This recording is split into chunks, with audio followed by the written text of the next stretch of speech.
Dernier espace de liberté, la mer est restée synonyme d'exploit et de découverte. Pour la gloire, la fortune ou tout simplement par goût de l'aventure, l'homme a toujours relevé les défis qui le sublimeraient. Aussi, quand on est comme Didier Bonhomme, passionné de kayak de mer, il est presque naturel de regarder un peu plus loin que l'horizon sur lequel est posé le Fort Brescou. Pour Didier, l'horizon a pris depuis quelque temps la forme des îles Baléares, en même temps que se dessinait le projet de rallier celle-ci à la rame depuis le Cap d'Agde. Alors on a eu comme projet de traverser du Cap d'Agde aux Baléares, et tout simplement parce que sur Agde Télévision, j'avais vu un reportage qui parlait de cette traversée en bateau à moteur, et puis les mordus du kayak qui appartiennent au slam, une activité qu'on fait tous les samedis matins depuis déjà 3 ou 4 ans. Nous avons décidé de faire une opération un peu spéciale et on s'est dit pourquoi pas, au diable l'avarice, on va essayer l'aventure. Mais il ne s'agit pas de la tentative d'un solitaire. Certes, le bateau est configuré pour un seul rameur, mais 4 équipiers viendront, à tour de rôle, faire leur part du chemin. C'est Didier qui a fait appel à nous, il nous a proposé ce projet. Voilà, c'est une aventure à vivre. On n'a sûrement pas une deuxième occasion de faire ça, donc on y va. C'est Didier qui est porteur du projet, qui nous a demandé si on était intéressé à rentrer dans cette dynamique. Et puis, il a trouvé quelques partenaires. Et on s'est investi chacun à notre niveau, en fonction de nos compétences et de notre temps disponible, pour mener à bien ce projet. Je pense que déjà par rapport au bateau et le peu qu'on ait pu s'entraîner dessus, la première des qualités est la persévérance et la patience et l'humilité. C'est pas une qualité physique l'humilité, mais bon, non, physiquement c'est un bateau qui est assez lourd, qui a beaucoup d'inertie, et ce sera surtout de l'endurance plus que des conditions de force. C'est un bateau qui est unique et qui nous a été prêté gracieusement par Mathieu Morvoran, qui à l'aide de cette bête a traversé l'Atlantique en 83 jours, il y a bientôt plus de 10 ans, et qui, pour les fins d'un projet qui nous traîne dans la tête depuis un paquet de temps, nous a cédé le bateau. Alors c'est un bateau en carbone, avec tout ce qu'il faut à bord pour faire une traversée solo, les pompes, les pédales, les panneaux solaires, une autonomie totale. Bien sûr, on est propulsé à l'aide d'une pagaie que l'on a fait faire spécialement et qui mesure 2,73 m, ce qui est énorme pour une pagaie de kayak. Par contre, son poids est excessivement léger puisqu'il fait 840 grammes. Le bateau par lui-même est géant par rapport à un kayak traditionnel puisqu'il fait plus de 8 mètres. Il pèse 120 kg.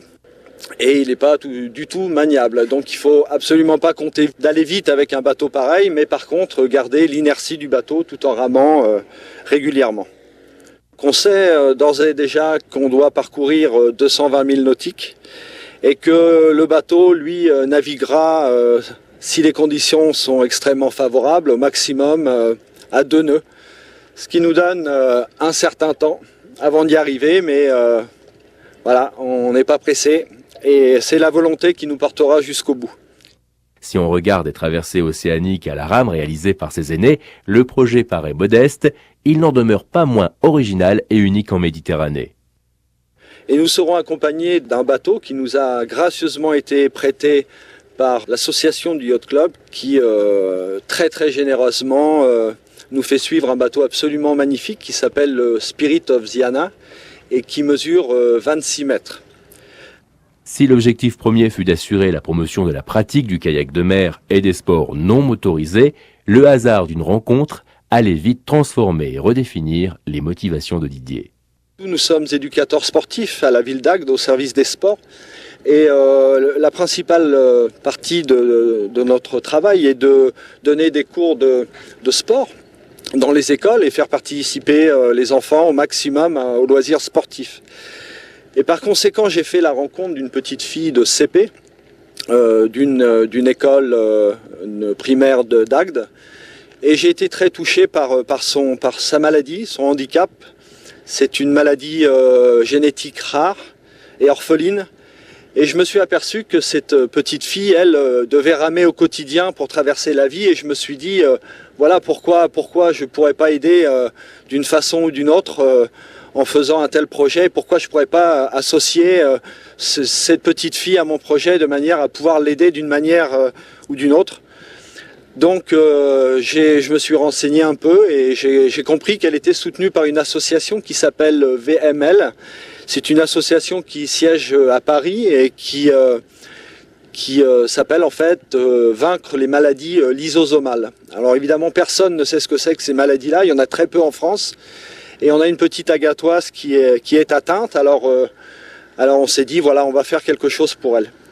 Donc on va essayer de sponsoriser nos coups de pagaie, nos 1000 nautiques accomplis à la générosité des Agatois et en associant les enfants des écoles au projet. Les instituteurs référents ont répondu présents au projet et vont s'associer en faisant une action pédagogique, on va dire, en faisant participer les enfants parce que à bord du Spirit of Ziana, nous allons communiquer avec les écoles via Internet et expliquer au quotidien ce qui nous arrive en parlant de la météo, par exemple, des côtes espagnoles, un petit peu de géographie, un petit peu leur faire passer peut-être le goût de l'effort, leur apporter quelques éclaircissements au niveau de l'environnement, au niveau de voilà, tout ce qui est bon à savoir pour un enfant de primaire. Pour Didier, cette traversée se doit d'aller beaucoup plus loin que les 1000 portés sur une carte marine ou sur le livre des records. À ce stade, une idée s'impose à lui, faire connaître l'association VML et récolter des fonds pour aider les enfants atteints par cette terrible maladie et contribuer aussi modestement soit-il au financement de la recherche. L'idée a séduit et très vite les premiers soutiens sont venus s'amarrer au projet afin de procurer la logistique indispensable. La société Sillage a décidé de participer à ce projet pour son côté sportif et son côté humanitaire.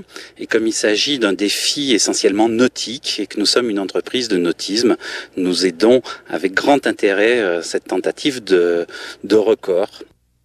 En arborant la bannière caritative, Didier vient ici donner à cette aventure l'espoir d'une récompense autrement plus grande que celle du seul exploit sportif, celle d'entraîner dans son sillage tous ceux désireux de partager un grand moment de générosité et de solidarité.